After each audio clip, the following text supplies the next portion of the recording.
So anyway, if you're following the handout, I'm starting on the 4th paragraph. Mindfulness is a skillful way of relating to the 4th paragraph.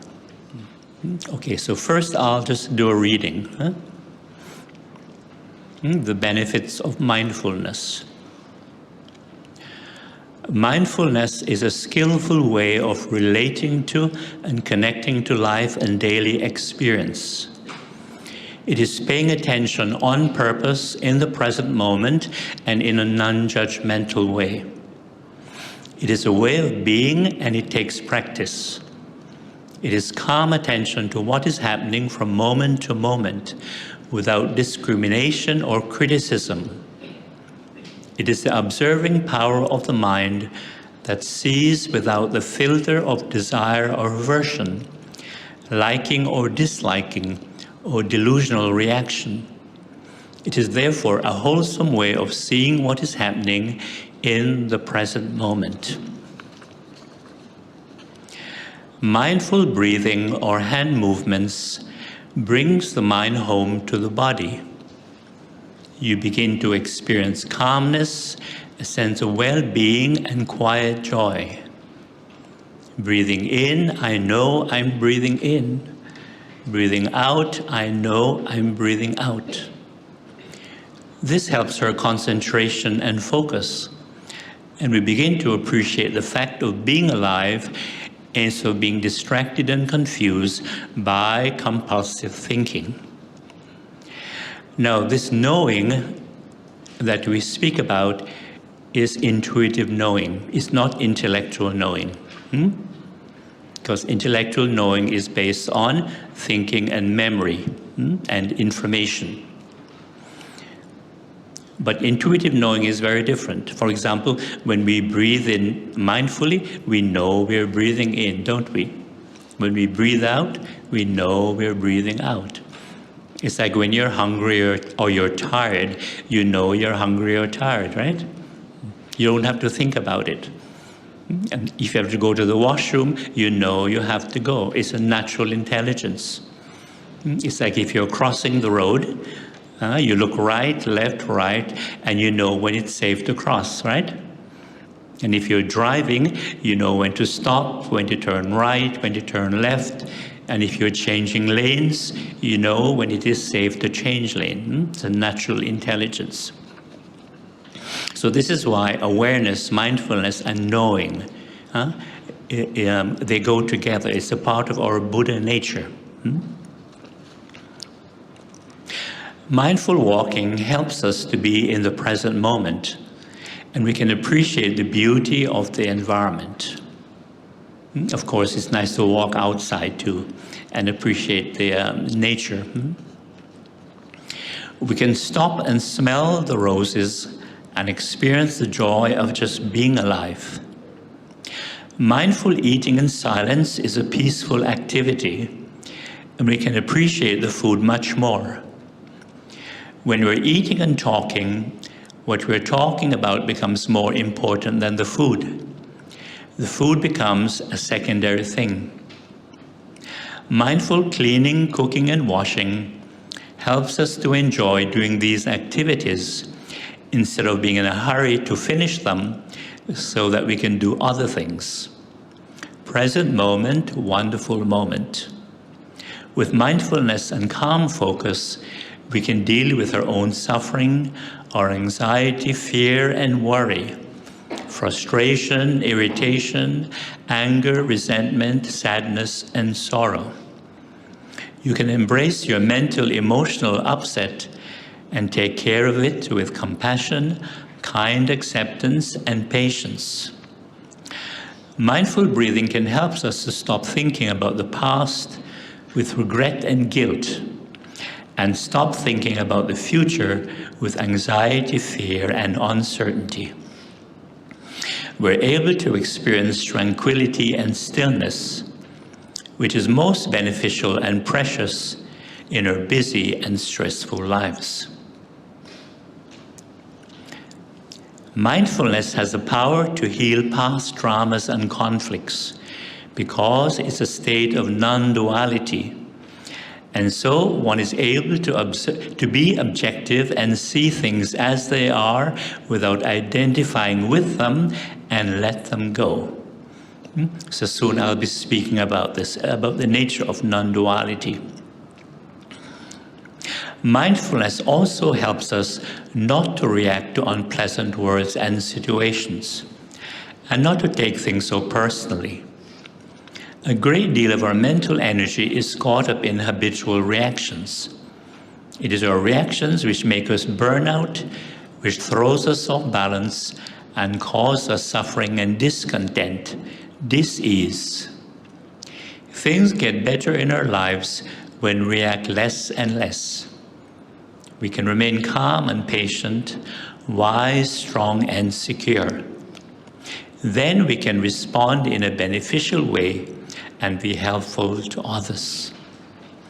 Our basic problem in life is that we take things too personally, even things that are not directly related to us. This is an aspect of ignorance and delusion. Meditation is much more than you think. And with mindfulness, we're able to appreciate the difference between reacting and responding. There's a difference. Reacting and responding. Because when we just react habitually, we're thrown off balance, right? If something is pleasant, then we react in a positive way. We feel good. But if something is unpleasant, then we react and we get upset. Or we get angry, or you start feeling nervous, right? Some nervousness. But when we learn not to react, we are more calm and focused. So then we can respond, we can act in a very beneficial way. You see the difference? Say if somebody needs your help, or a good example, a child, right? You see a child playing and the child is in danger of hurting themselves. You respond immediately. You see the difference between reacting and responding, or reacting in a beneficial way. It's a big difference. Our lives are not determined by what happens to us, but by how we react to what happens. Not by what life brings to us, but by our attitude we bring to life. The world is as it is. Life is constantly changing and uncertain. A calm and positive attitude brings a chain reaction of positive thoughts, events, and outcomes. It is a catalyst, a spark that creates extraordinary and surprising results. Events do not cause us suffering. They may cause us physical discomfort or some inconvenience and delay. It is our mental, emotional reaction to those events that cause us suffering. Upset, anger, frustration, anxiety, and despair. And you can see what happened, when the pandemic came. Really, it's, of course, it was something new, something very rare. But you see how people reacted, and how did you react to it? So there's something we can learn from this experience. And as you know, many people, because they did not have mindfulness practice, they easily became, paranoid. And a good example is the media and the politicians. Not only in Malaysia, but many countries, it happened to them too. The media, the politicians, they just created more and more fear, paranoia. And they didn't care how it was affecting the people. Because, that's the nature of the media, isn't it? Their number one mandate is always about ratings, ratings. The same thing happened in North America too, because the media in North America is very, very strong, even stronger than here. So much fear, so much paranoia, but they didn't care. It's all about ratings. And this is why it's so healthy to avoid the media as much as you can, And this happened recently in Sri Lanka. Maybe you've heard a lot of bad news about Sri Lanka recently, and I was there in Sri Lanka. But I rarely watch the news. Because if you watch the news, you get the impression that the entire country, is chaotic, it's falling apart. But what they're showing you is just protest demonstrations in Colombo, the capital. But the rest of the country was very calm, very quiet. Yes, there are problems in Sri Lanka, but it's not as desperate, as the media makes it out to be. The media is very, very unhealthy. It causes delusion.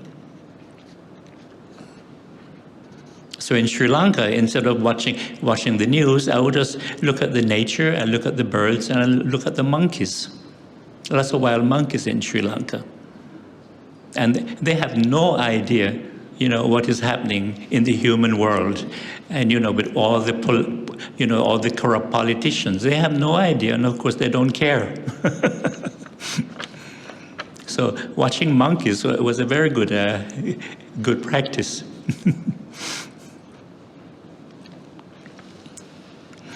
Without mindfulness, we are enslaved and deluded by mental activity, by too much thinking.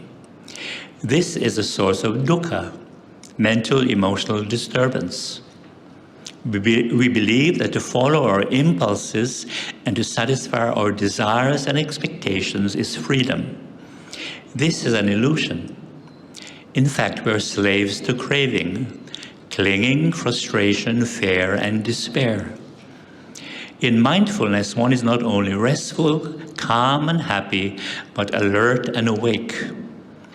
Meditation is not an evasion or escape.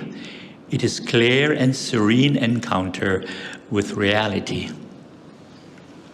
The secret of life is revealed when we're living in harmony with changes and motions of life. When you're not constantly struggling to change what is. Patience and acceptance are the key to peace, compassion, wisdom, and freedom. Wisdom is being and accepting who you are and seeing things as they are without reacting to it. Our minds are conditioned to react. Our brains are programmed, educated to label, judge, criticize, condemn, compare, to like or dislike, to want or not to want, to have aversion and ill will. This is a conditioning of our mental defilements. So this is the cause of our conflicts, discontentment, disharmony, and dis-ease. The idea of a permanent, unchanging ego center or self is strengthened by this conditioning. And it is this deep-rooted illusion of a permanent, concrete, and separate ego entity which is the source and cause of our problems and conflicts, fears and worries, craving, greed, and attachments. With mindfulness, we can skillfully deal with our thoughts and emotions. With objective awareness of our mental landscape, we can see thoughts and feelings as just thoughts and feelings. Moods and emotions are just moods and emotions. We can see and understand their impermanent, changing, and uncertain nature, and can therefore let them go, thus freeing the mind of suffering and dis-ease. And now I would like to speak to you about the nature of non-duality. Awareness or mindfulness is a state of non-duality. Now, what does that mean? It means that there is no I, no self, that's being aware or being mindful. There's only that energy of attention. Now, initially, we don't see this. Why? Because we're just so used to identifying with our experiences, right? No, we say, I'm seeing something, right? I'm hearing something, I'm smelling something, I'm tasting something, I'm feeling something by touch, and of course I'm thinking something. So there's a duality. Duality means subject and object, right? Subject and object. But initially, for example, when you're seeing is automatic, isn't it? If your eyes are healthy, all you have to do is just look and there's seeing.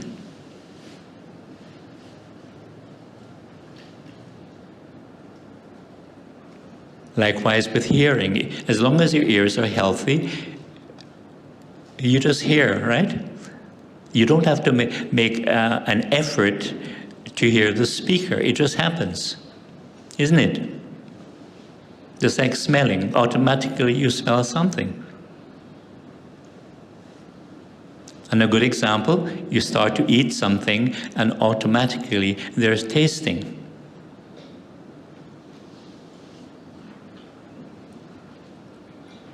But then, because of our habit, we say, I'm tasting the food.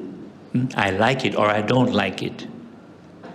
Or it needs more chili. It needs more chili sauce. Or it's too salty, We create a duality between the taster and the food. Do you see that? Whereas initially, there's only tasting.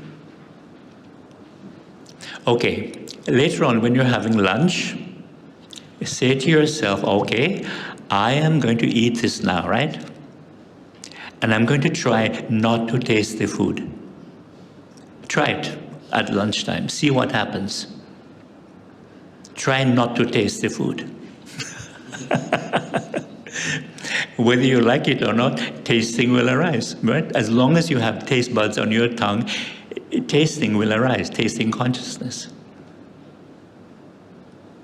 It's automatic. There's no one behind it. Just like seeing, there's no one behind seeing. And this is one of the insights of the Buddha. He realized that the senses were actually sensing by themselves, right? But when we say, like I'm seeing a tree, initially there's just the seeing and the awareness of the tree. But then when you say, I am seeing the tree, and it's a mango tree or durian tree, then you create a duality between a seer and observer separate from the tree. Do you see that? When you say, I am seeing the tree, first there's a duality, right? Subject, object, right? The I is the subject. That's simple, isn't it? So you think now that I'm a seer, I'm an observer, that is seeing the tree.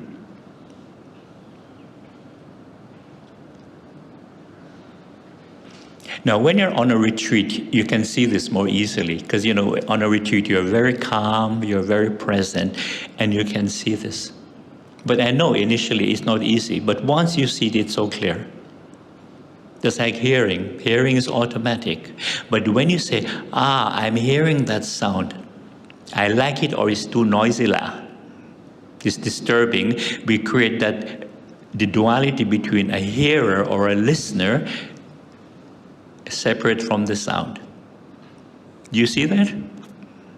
But really, initially, there's only hearing, right?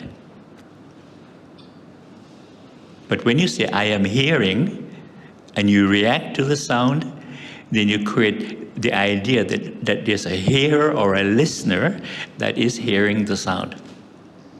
But actually, there's no hearer or listener hearing the sound. There's only the hearing.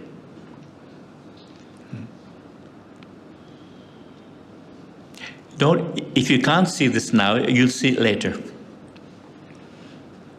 But the thing is to understand the nature of duality, subject and object. And so awareness, mindfulness, there is no I, no self that is actually being aware or being mindful. There's only that energy of awareness. The attention is there. There's only an awareness, an energy. So because it's a state of non-duality, It gives us the ability to see something as it is. For example, anger arises, an upset. And by habit we say, I am angry or I am upset, right? So when we identify with that emotion, we create a duality, right? I and the anger, right? Subject, object. Whereas initially, there's only that anger, that upset.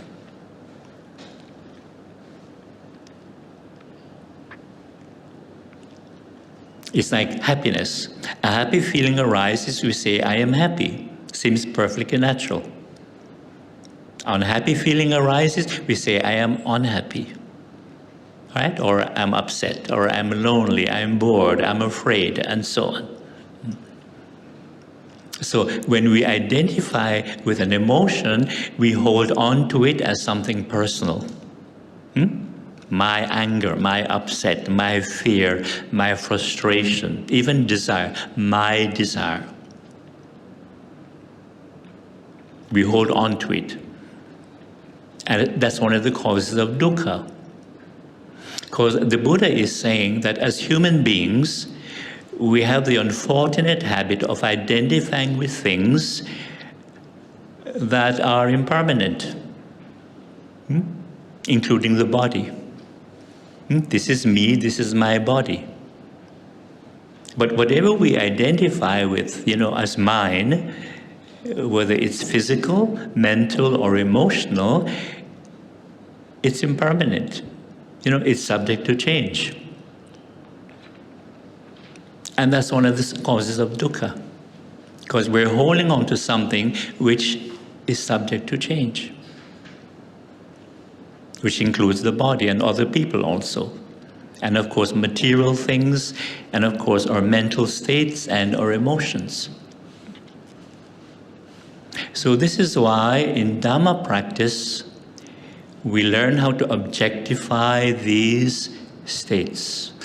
Instead of saying, I am angry or I'm upset, we say, there is anger, or there's a state of anger, or there is upset.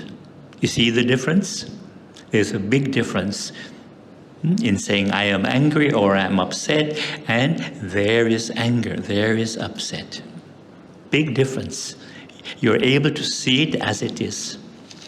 So there's some space there. Awareness gives you that space to see something objectively as it is. Whereas when you're grasping at it, I am angry, I'm upset, I'm frustrated, there's no space there because you're holding on to it as mine, my experience. Just like my happiness, my unhappiness. This is the psychotherapy of the Dhamma. And they're using this now in modern psychotherapy. They're calling it mindfulness-based psychotherapy. Something that the Buddha taught over 2,500 years ago. It's amazing when you think of it. Even desire. There is desire, a state of desire. Not I want this or I must have this. Because normally that is our habit, right? You objectify the feeling, the emotion, and you remind yourself it is impermanent. Only a temporary mental state, a changing condition of the mind. And you can say easily, this too shall pass. Maybe you've heard this phrase before, this too shall pass. These 4 words, this too shall pass, contain the greatest wisdom in human experience. This too shall pass. I remember when I first heard about the pandemic, I remembered that phrase. Yes, it's very serious, it's very rare, very scary, but this too shall pass. It always does. It has to. And whatever we're experiencing in the moment, whether it's pleasant or unpleasant, is only a temporary mental state. It will change. Good thing to remember. Not only that all things are impermanent and subject to change, but also our problems. Whatever we think, our problems or difficulties, they too will change. That is great wisdom.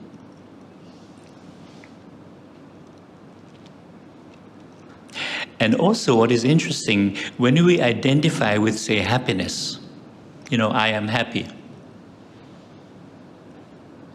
There is no dukkha, is there? I am happy. Because it feels good, right? It's pleasant. But when you say, I am unhappy, right? Or I'm sad, or I'm depressed, I'm upset, there is dukkha. Why? Because it's unpleasant. Right? A happy feeling is pleasant, the other feelings are unpleasant. Very interesting. But whether something is pleasant or unpleasant, the wisdom teaches us, this too shall pass. This too shall pass. And there is a reason why everything has to change. And the reason is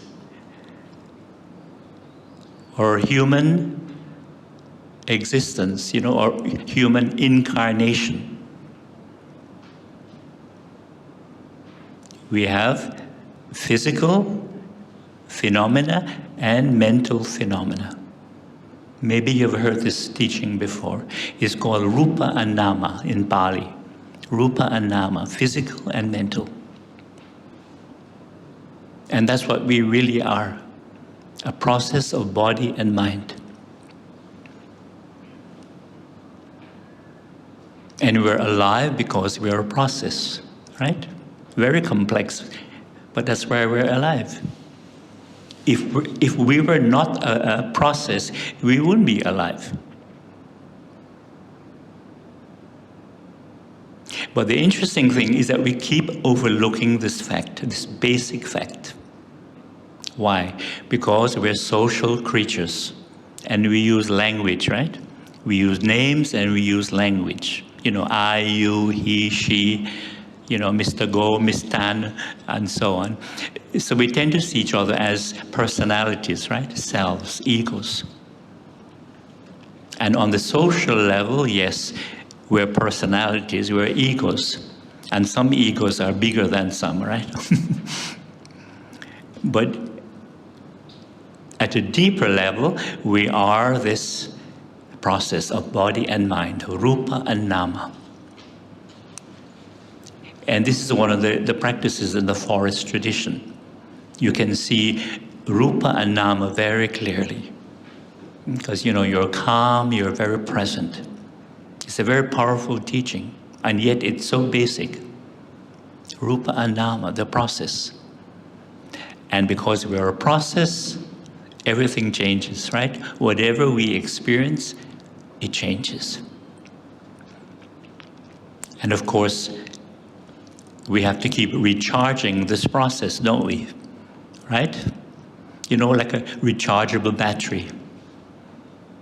We have to keep recharging this process, right? Eating, drinking, breathing, of course, exercising, and so on. That's right, we're rechargeable batteries.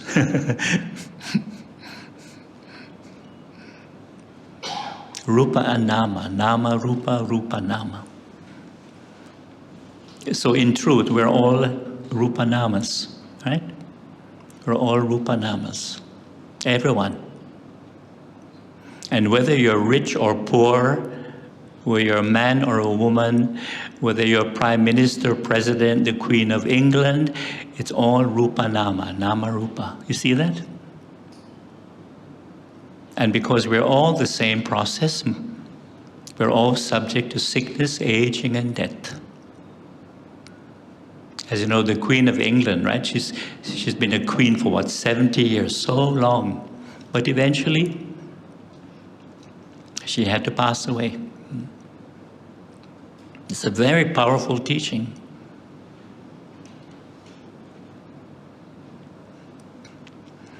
And interesting, you know, the digestion process is extremely complex.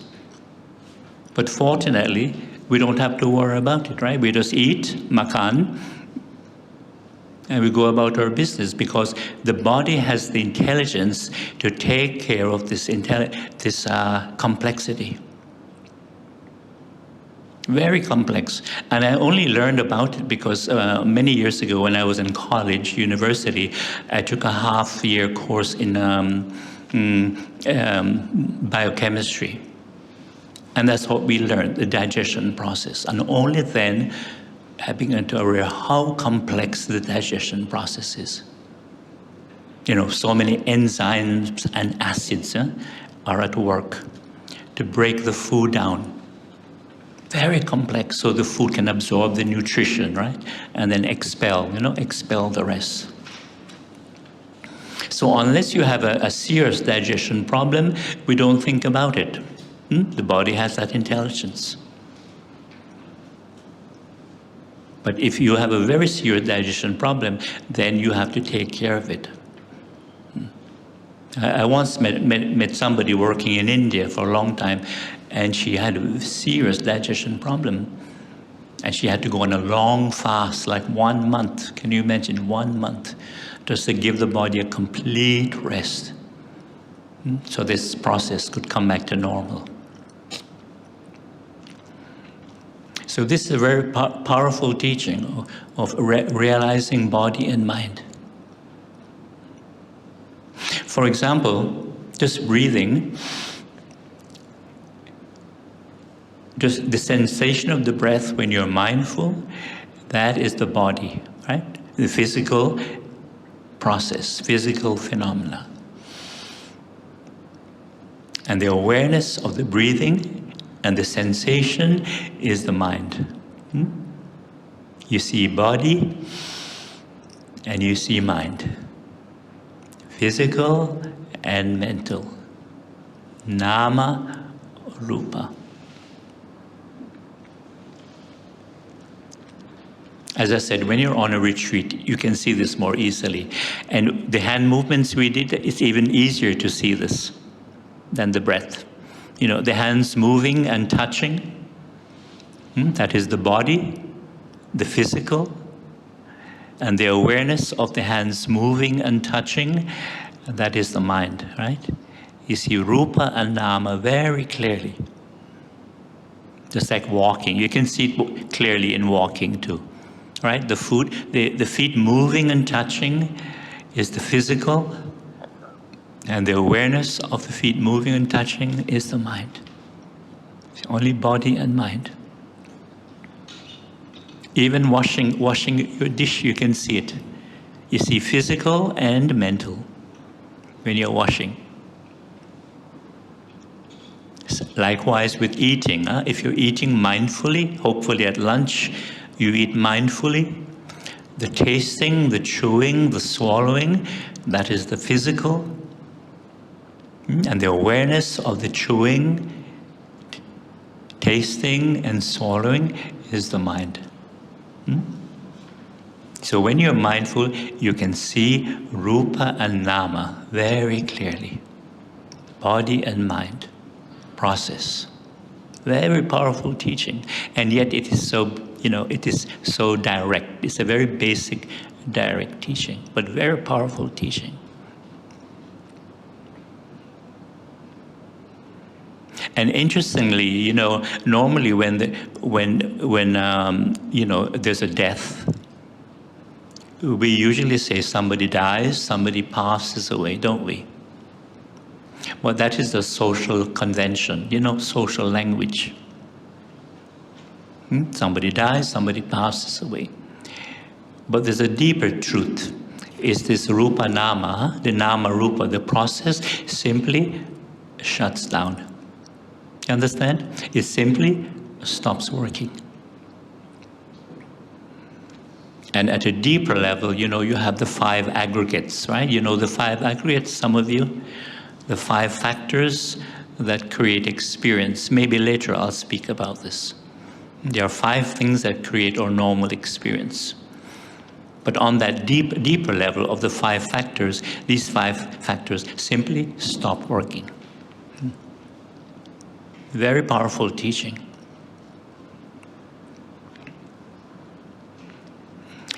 Another good mindfulness practice of objectifying emotions is called mindful breathing and smiling. And it's very good. For example, breathing in, I know there's fear in me. Breathing out, I smile, and you smile. Breathing in, I know there's upset in me. Breathing out, I smile, and you smile at it. Breathing in, I know there's craving in me. Breathing out, I smile. Breathing in, I know there's frustration in me. Breathing out, I smile. And so on. Because when you can breathe and smile at something, it's a very wholesome state of mind. When you smile, it feels good, doesn't it? It's a wholesome state of mind. And it helps you to relax. And it is a smile of loving kindness, of metta, when you can smile at something, because you're not judging it, all right? You're not criticizing it. There's no liking or disliking, aversion. You accept it is there. That is metta. You smile at it. And that's why it's such a wholesome state of mind. And you smile at it. And then you say, this too shall pass. It's impermanent. It's a temporary mental state. A changing condition of the mind. And then later on in the Qigong, there's one of the movements where we do the smiling, and you can laugh also. That's why in India they're doing laughing yoga. Have you heard of laughing yoga? It's very good. Just type laughing yoga on YouTube. See groups of Indians meeting in the morning, in the park, and they just laugh and laugh and laugh. Very good therapy. Because you release so much stress, frustration, and so on. The old saying, laughter is the best medicine. It's true. maybe the young people haven't heard this one. Laughter is the best medicine. Oh, smiling. Smiling is good medicine. Very wholesome.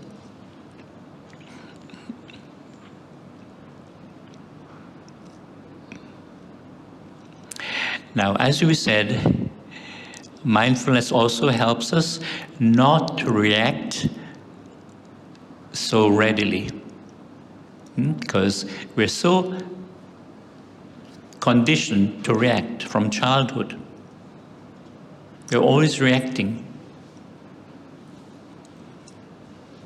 And that's why the Buddha said, when you see, just see. When you hear, just hear. Very radical teaching. It sounds simple, but as you know, it's not easy to practice because we're always reacting. So it takes practice when you stop reacting.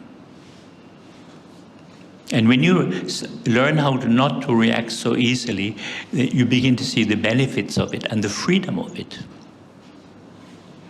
And in my own practice, I've had maybe 3 or 4 monks who got angry with me over some simple thing.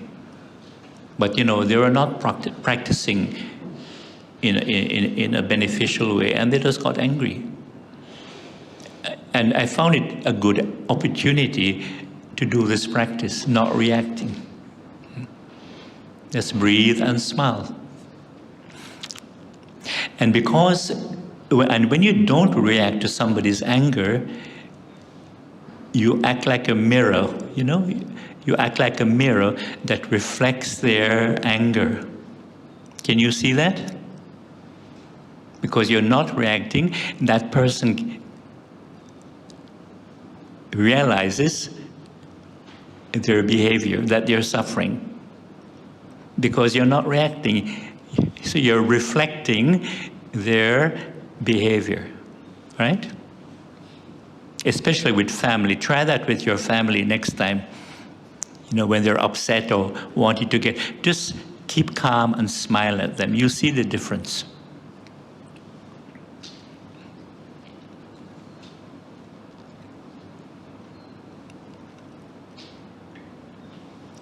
And as I said, there are ways of practicing.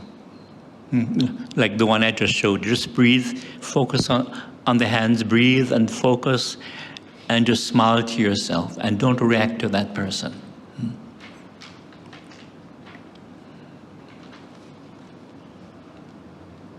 Because when we react in daily life, which is what we do by habit, we are always creating our own reality. You understand? We create our own reality, our own mental, emotional reality. And we think it's real, this is the real thing, but actually it's not. Most of the time, we're deluded by our own habitual reactions. We create our own reality. And this, of course, is something that the Buddha realized when he became awakened.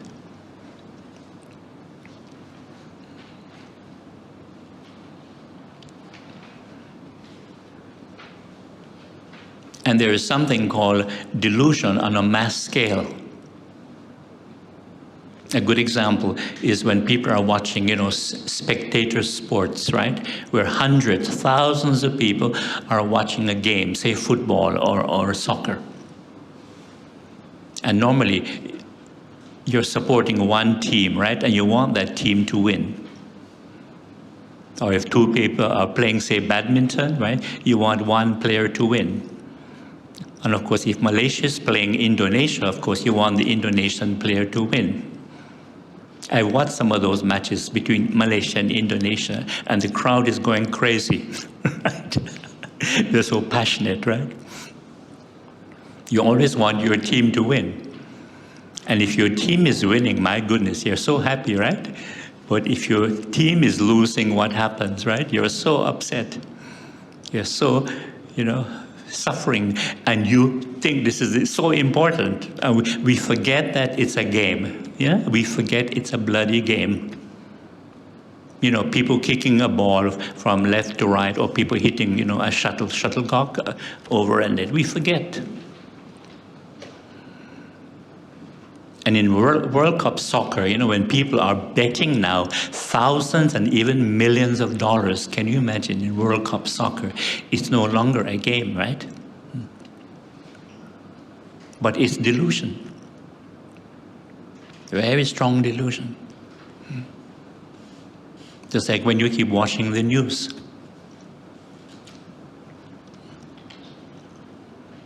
I had a friend in Canada, he kept watching the news constantly, on his smartphone because he's addicted to his smartphone, the news during the pandemic. And he's so scared, so worried. And so when I got COVID, he thought I was going to die, and I kept telling him to relax, I'll be okay. And he wanted to take me to a doctor, but I refused.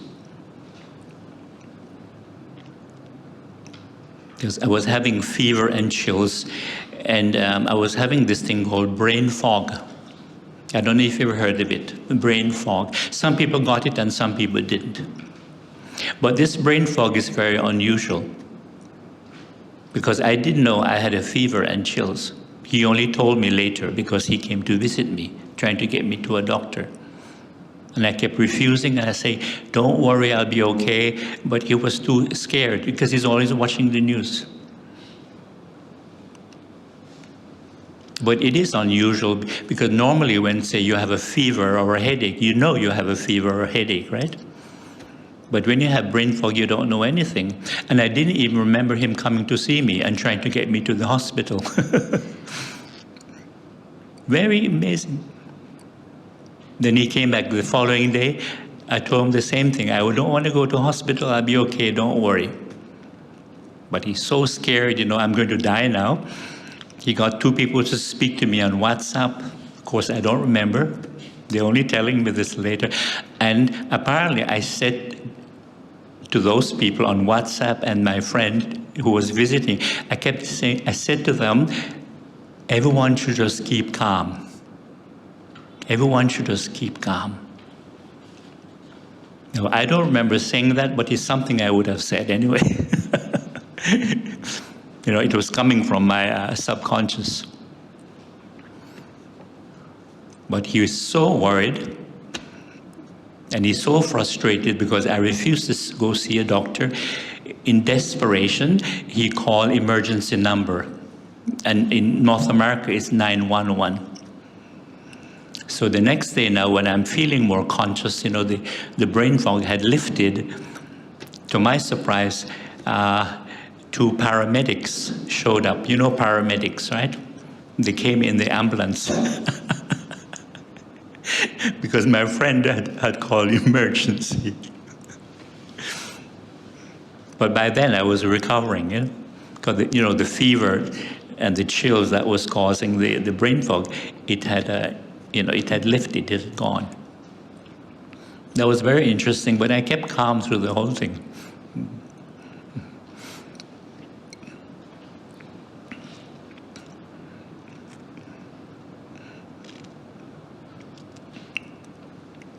Yeah, so this practice of not reacting, it's something very, very beneficial if you can practice, but it takes effort, of course. And there's a classic story, maybe you've heard of it, where the Buddha was giving a teaching in the forest, of course, and something he said made this man very, very angry, very upset. And the man stood up and he started to shout at the Buddha and cursing him all the bad words he could think of in his language at the Buddha. So people looked to the Buddha to see how he would react or deal with this very deluded, angry man. And the Buddha just sat calmly and smiled at him. No reaction. And the man got even more angry because he expected the Buddha, to argue with him. Because he was ready for an argument, you see. But the Buddha just smiled at him. And eventually he just stood there, huffing and puffing, because by then he was exhausted. And he ran out of all the bad words he could think of. Because every language has so many bad words, right? Totally mystified, totally confused, and he's wondering, what kind of person is this Buddha? Just sitting there smiling. And he's thinking, maybe he's retarded or something. He has some mental problem. Because he had never met somebody like that. So calm, so peaceful. So then the Buddha said to him, tell me, sir, if somebody is offering you a gift, a present, and you don't accept it, who would the gift belong to? And the man was initially surprised, that the Buddha would ask him such a rational question, especially after, his irrational behavior. And then he thought for a moment and he says, well, since I have refused to accept the gift that somebody's offering, then of course it would still belong to the person who is offering the gift, right? A rational answer to a rational question. And then the Buddha said, well, sir, in the same way, I have not accepted your anger and all your bad words, and so they all belong to you.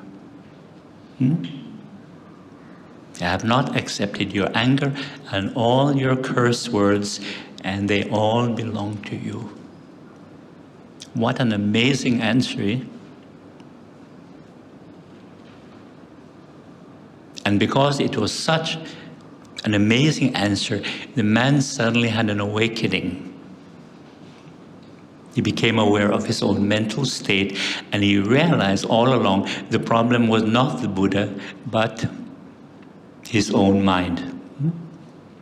And how he reacted, became angry. You were deluded.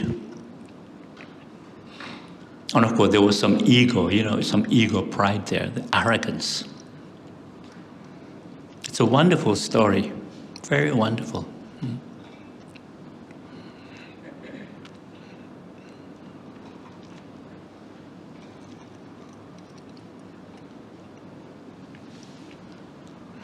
So as we said, when we want to understand our mental defilements, and we all have them, because we're conditioned, it's a part of our conditioning, then it's good to reflect how they come about. Because we're educated, as we said, our minds are educated, programmed actually, to label, judge, criticize, compare, condemn, to like, not to like, to want, not to want, to have aversion, right? To have aversion, ill will. And aversion includes, of course, hatred, disrespect, jealousy.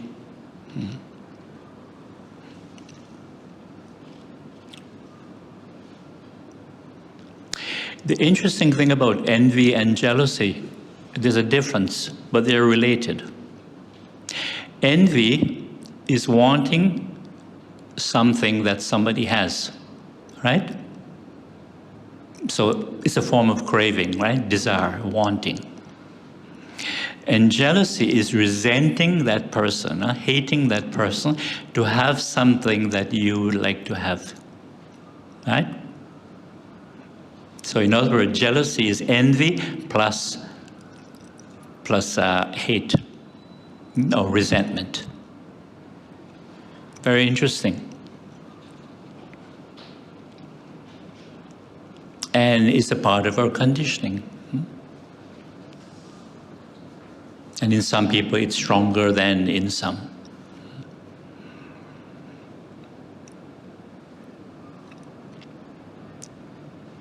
And as you know, the Buddha taught about the 4 sublime states. And one of them is mudita, sympathetic joy, where you can be happy for that person instead of feeling envious or jealous. And it's a very great virtue, the virtue of sympathetic joy, because the ego is not there. And you're not comparing yourself.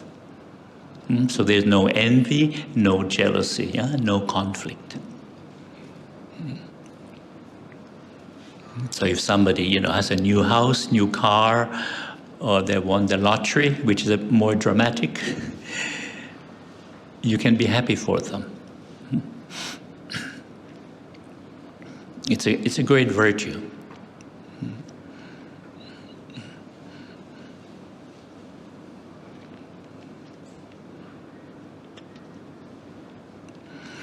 And you can see that normally the future, as you know, is uncertain.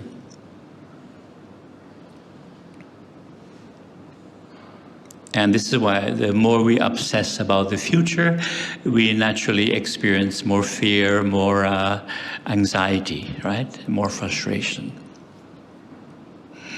And what was most challenging about the pandemic, as you all know, is the pandemic added more uncertainty, right, than the normal uncertainty of the unknown future. Because we didn't know exactly how dangerous it was. We didn't know whether we're going to get it. We didn't know if we were going to survive it or not. And of course, we didn't know how long it was going to last, right? How long it was going to last.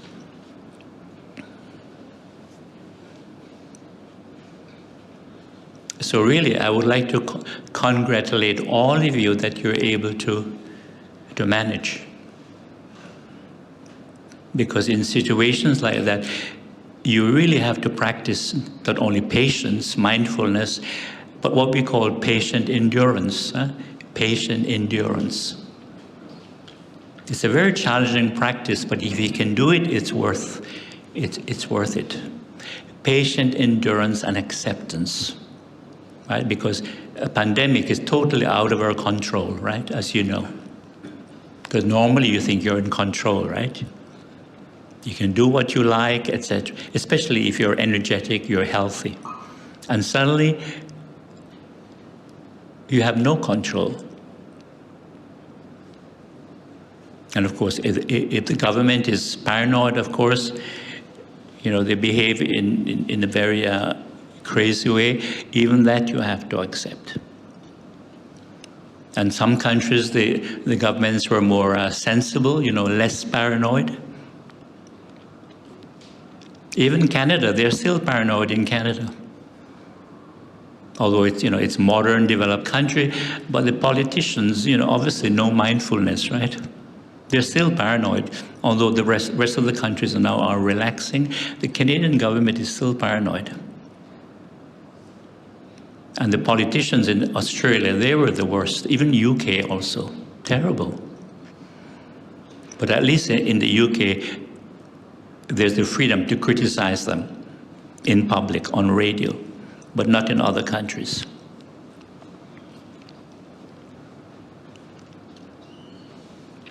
And as you may know,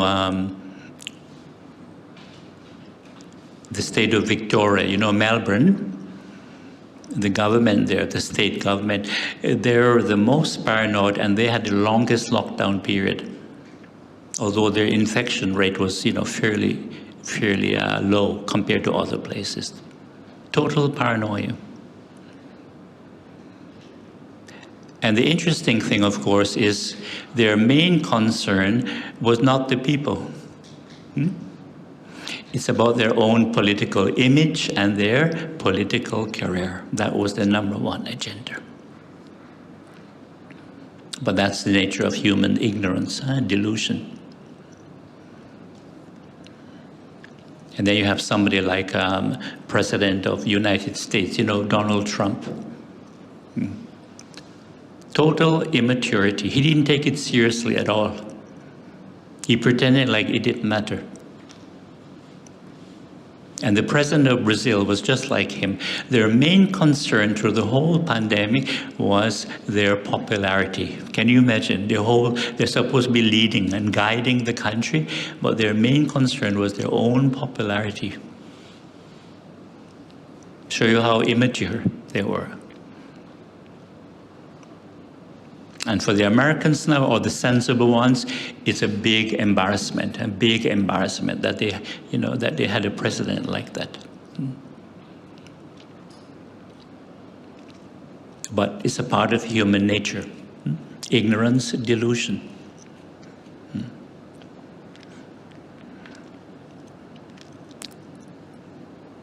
And ignorance is mainly about clinging to ego, the self-view, the attachment to self when it is so strong. Always your number one concern.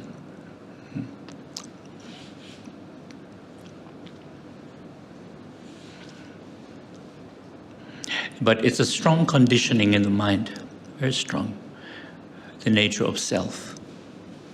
Now, at this time, are there any questions? Any questions about mindfulness practice, about non-duality, dealing with emotions?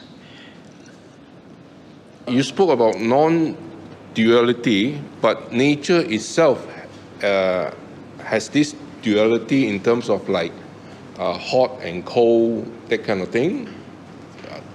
How to reconcile that? Okay. No, we're not speaking about that kind of duality. I'm talking about the duality that's in the mind. The duality that's created in the mind.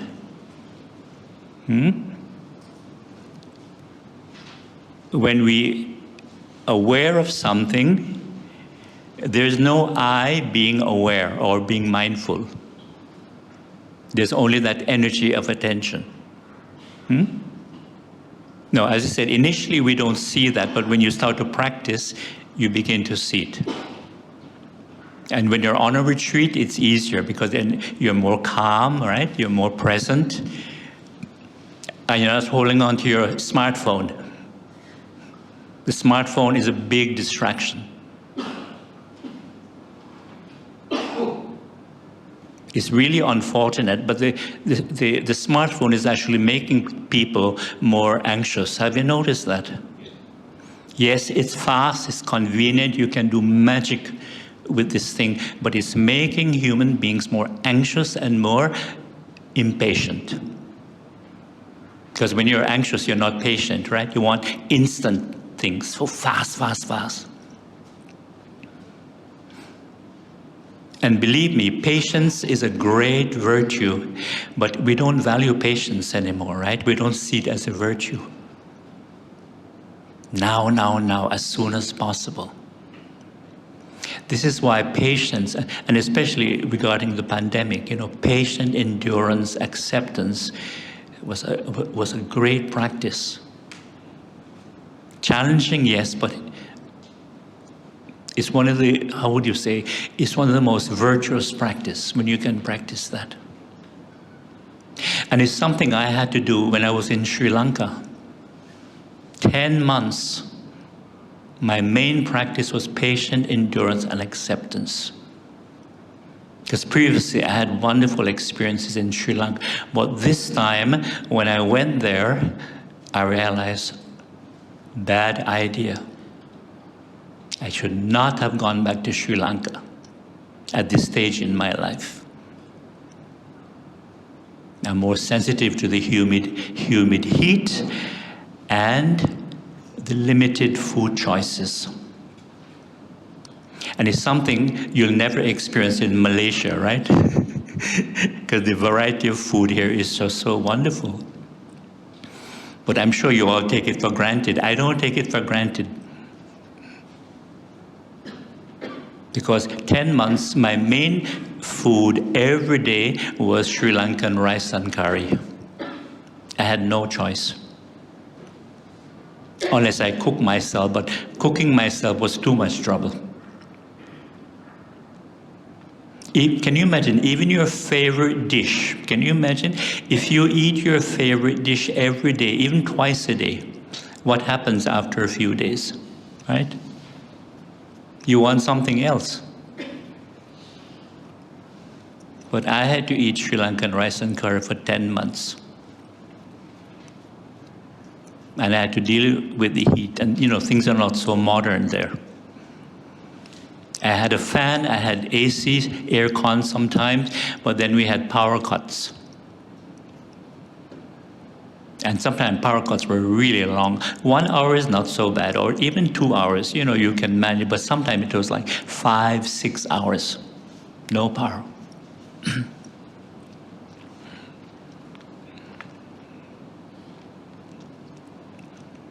And of course, I had to stay. I couldn't leave Sri Lanka because I made a commitment, and my friend had got me a visa extension, 9 more months. So I'd made the commitment, and I had to stay, and I think I just had to make the best of it. Had to make the best of it. And you can imagine, I was thinking about Malaysian makan all the time.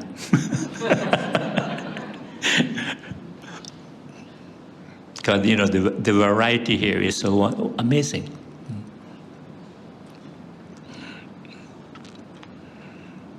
And when people are saying, they're watching the bad news, right, about Sri Lanka, they say, Bhante, you must get out, try and leave. I said, it will be okay, it will be okay. Of course, I avoid the news. Unfortunately, where I was staying, very calm, very quiet. Every day, despite the challenges people were facing, they were bringing dana every day. Breakfast dana, lunch dana. I really admired them, how devoted they were, how kind, devoted they were. But again, the news is really a delusion because it distorts your perception about a country, right? You get the impression that the whole country is what you're seeing on the news. You know, the protests and the demonstrations and all these things. And they're telling you about, you know, the bankruptcy, the corrupt politicians, etc., etc., etc. While I was in a very calm, quiet place, and I'm looking at the birds and the monkeys. You know, looking at the birds and the monkeys. Yes. Sorry, Bhante. Since you say that there's the non-duality, can you elaborate on free will, please? Free will. Okay. Yes, I know initially it's not easy to see because the way we use language and our habit of identifying with an experience is duality, right? You know, as I said, I'm seeing something, I'm hearing, smelling, I'm happy, I'm not happy. You know, I'm this, I'm that. I'm thinking, I'm feeling something. That use of language creates duality, meaning subject and object, right? You see that now. And the I is always the subject, isn't it? The I is always the subject. So we get the impression that I is separate. Is separate from what I'm seeing, what I'm hearing, what I'm smelling, what I'm tasting, what I'm feeling, and of course what I'm thinking. And we believe, out of that duality, we believe that there's a thinker separate from thoughts, right? When you say, I'm thinking this or I'm thinking that, or I shouldn't be thinking that, or I should be thinking more positive, and so on. We believe that there's a thinker separate from thoughts. Very natural to feel that. But when you begin to practice and you calm your mind, you begin to see that the thinker, the I, the thinker, is not separate from thoughts. It's a part of thinking. Okay, let's try a simple experiment in mindfulness. Just close your eyes for a moment and just think these three thoughts. Slowly, mindfully. I am thinking. Again, I am thinking.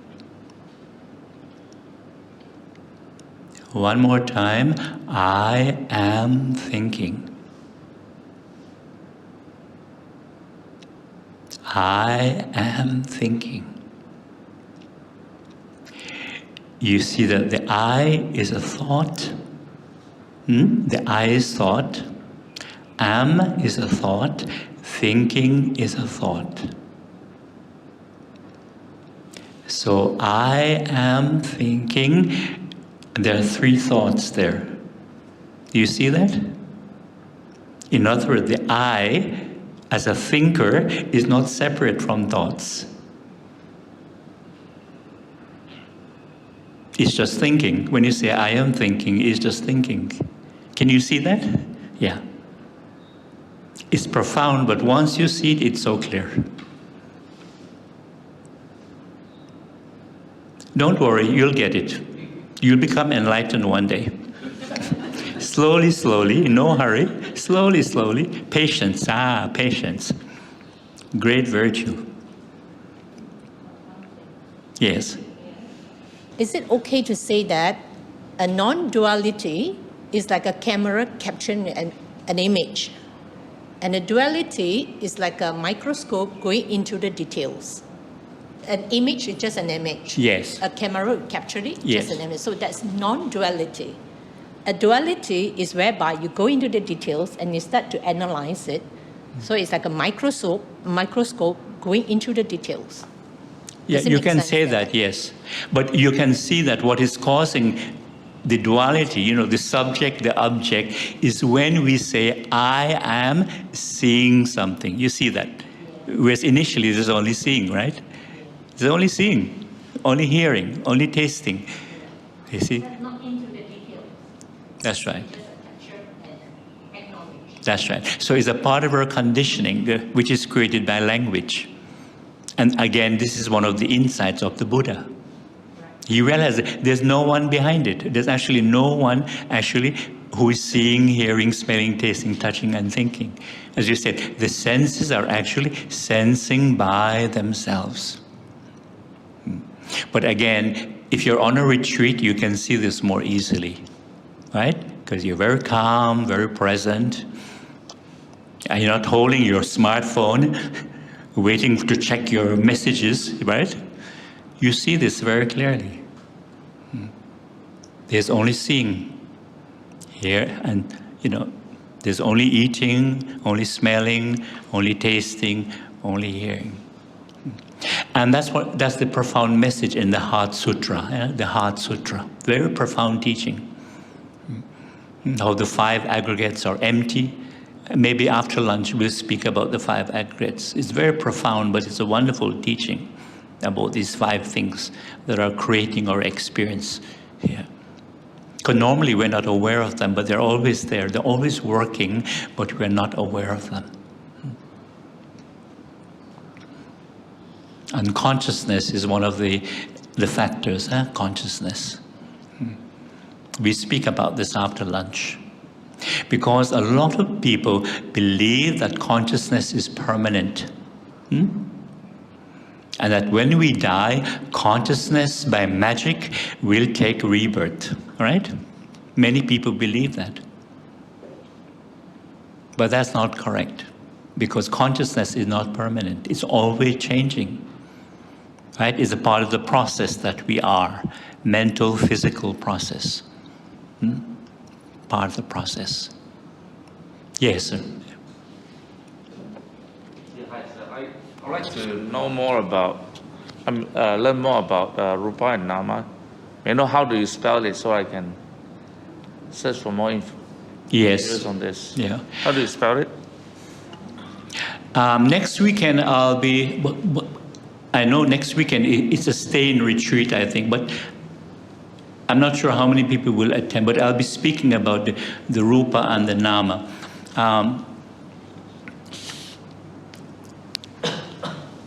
When we're mindful, when we bring our attention to the present moment, awareness, we begin to see Rupa and Nama, meaning physical and mental phenomena or process. For example, you are not here this morning when we did the hand movements, right? You are not here. Yeah. But you've done mindful breathing, right? Yeah. Okay. Okay. So when you're doing mindful breathing, when you're aware of the sensation of the breath, you feel your body breathing. Some people watch it here, but here it's more easy at first. That physical sensation is the body, right? Rupa, physical. And the awareness of the breathing and the sensation is the mind, right? That awareness, Nama. Understand? There's the physical and the mental. You can see it.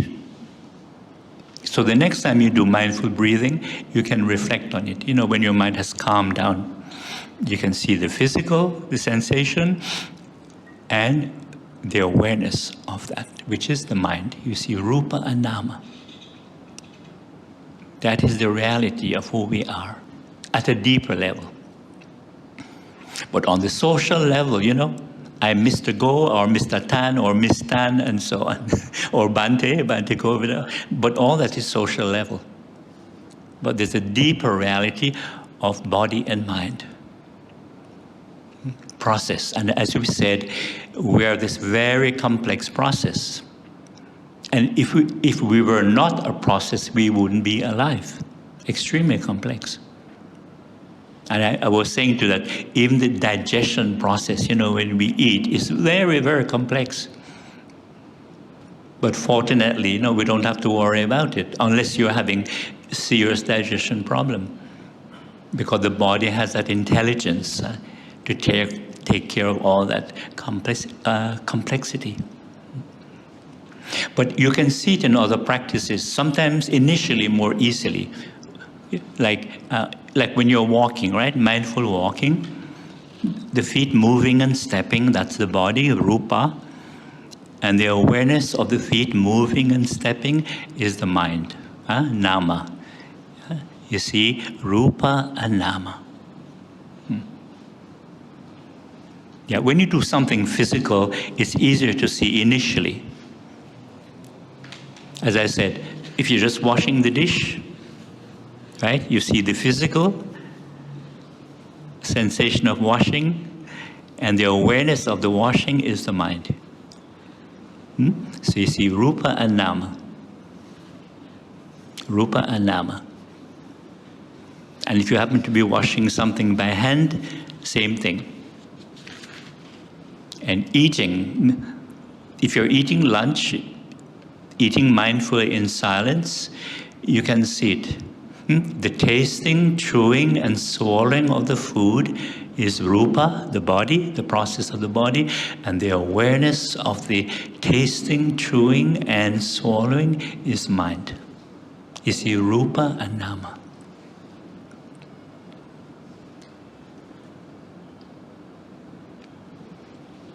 But on the social level, I'm always saying, I'm tasting the food, I like it, I don't like it, it's too salty, it need more chili or it need more soy sauce. So the duality, we don't see the truth of rupa nama.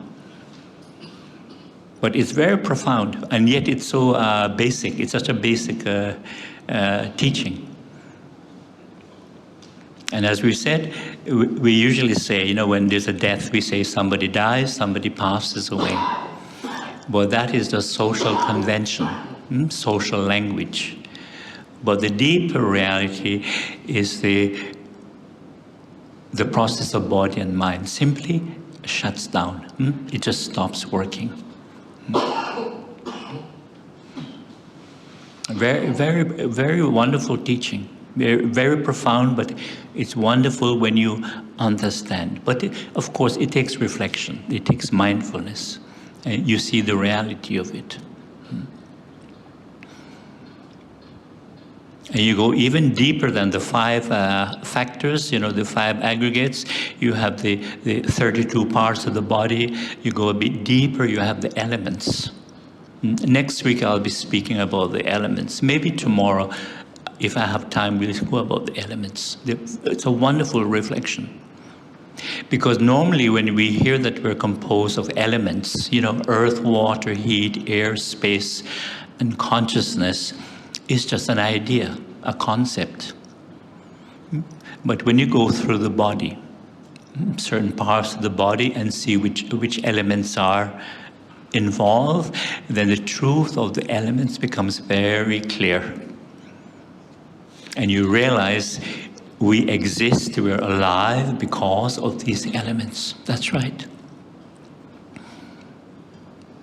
And when you reflect on this teaching, on a more regular basis, you get to a point where you realize that we're just a collection of elements pretending to be people. Imagine that. We're just a collection of elements pretending to be people. One moment. And this collection of elements here, sitting here, is pretending to be Bhante Kovida from Canada. And your collection is pretending to be who you think you are. But in the end, it's all pretending. And if you really want to know what continues after death, which is the $1 million question, right? What happens after death, right? Where do I go? It's the elements. The elements go back to nature. That's right. And at a deeper level than the elements, we have atoms, atoms. Otherwise known as cosmic energy. Because everything is composed of atoms, right? Everything. And if you remember the first law of science that we all learned in high school, you remember that? Energy cannot be created or destroyed. You remember that? It can only change its form, and it can move from one place to another. Profound. But on that deep level of reflection, we're able to go beyond the idea of birth and death. Imagine that. On that deep, profound level of cosmic energy, atoms, we're able to go beyond the idea of birth and death. Very profound, but it's very beneficial. Very beneficial. But again, it takes time. When you reflect more and more, then the truth of this profound reality, it becomes very clear. The elements become very clear. The atoms, the reality becomes very clear. And what is really interesting, all the atoms in our bodies right now, they have been recycled many, many times. Can you imagine? Yes, many, many times. So actually, there are some atoms in our bodies right now that were in the bodies of dinosaurs, millions of years ago. That's right, think of it. They're all recycled. And because, we're 70% water, right? About 70%. A lot of our atoms were once in the sky. As water vapor, clouds, and rain. And in cold countries, as snow. And our atoms, they've been around the planet many, many times, because of the weather patterns, right? Yeah.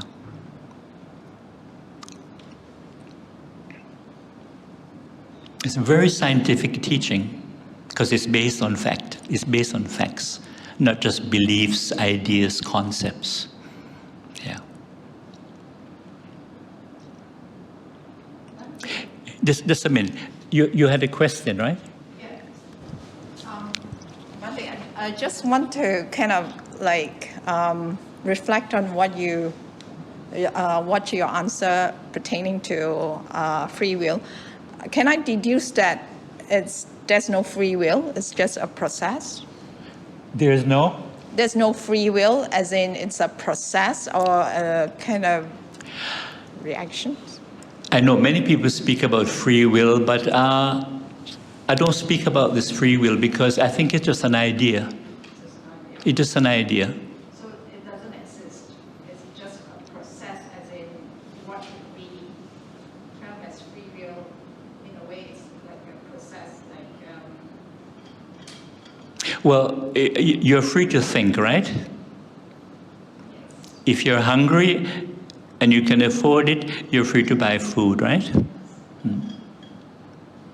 But during the lockdown, and in Malaysia it was very, very strict, you couldn't go outside, right? So what happened to free will then?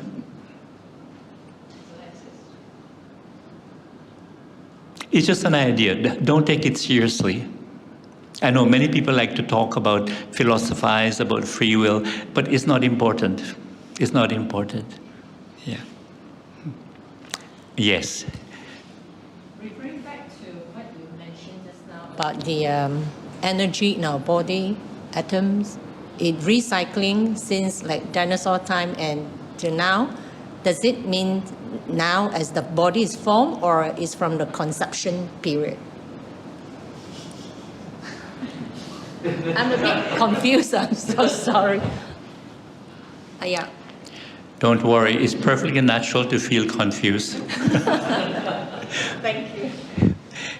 But don't worry, you'll be enlightened one day. You'll be enlightened one day. Slowly, slowly. Remember now, patience is a virtue. Well, obviously at conception, then that's where it begins. All the elements start coming together and the cells multiplying and so on. But even conception, the conditions have to be right. The teaching about cause and conditions. Because, there are some couples You know, they want to conceive, but they cannot. The conditions are just not right. And it has nothing to do with, bad karma, from past life. No. The conditions are just not right. And sometimes there's conception, but the conditions are just not right in the womb, in the uterus. So that fertilized egg cannot grow into a healthy, fetus and to a baby. So there is miscarriage. It's something very natural, when the conditions are not right. And as you know, some babies die young, right? And before we had all this medical technology, many babies would die. And many couples would lose 2, 3, 4 babies sometimes, because they just didn't have, modern medical science. And most babies are, premature babies. Before all this advanced medical technology, most premature babies would die because they're just not strong enough to survive. Yeah. Cause and conditions. But you're right. When a fetus is growing, the elements, of course, help it to grow, right? In terms of food, right? Food, blood, nutrition, and so on. The earth element, water, space, heat, of course, heat element. Yeah, we'll do that another time. It's a very wonderful reflection on the elements, because it is a reality. It's not just a concept.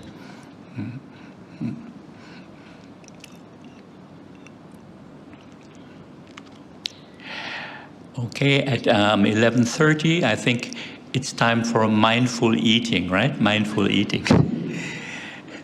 So try and see if you can see Rupa and Nama while you're mindfully eating, right? Remember, no, there's no I who is eating. Only Rupa Nama eating. And if you ask me who is speaking at the moment, Rupa Nama, Nama Rupa. Nama Rupa, Rupa Nama, speaking. The name Bhante Kovida is only a social label, only, social reality, social convention.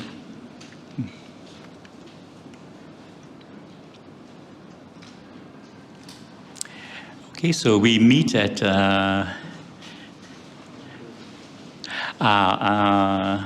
1:30, yeah? We meet again at 1:30. So have a mindful, pleasant lunch, okay?